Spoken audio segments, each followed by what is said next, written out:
呼吁防疫期间互体谅，社会资源责利用，经商留学好参详，今后回来免思量，私下出游去多用，家己身体爱保重。若是确诊检疫中，政府付费难服从，毋是偏见无宽容。这个时阵人心强，欢喜出国真反常，咱无理由搁提供。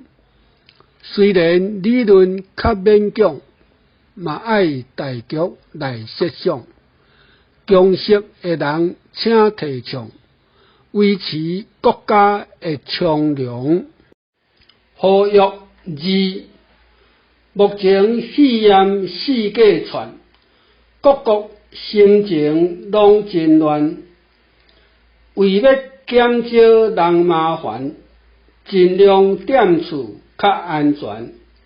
外头风险有较悬，表面看来拢同款，倒位无事足歹选，问号也是较莫传。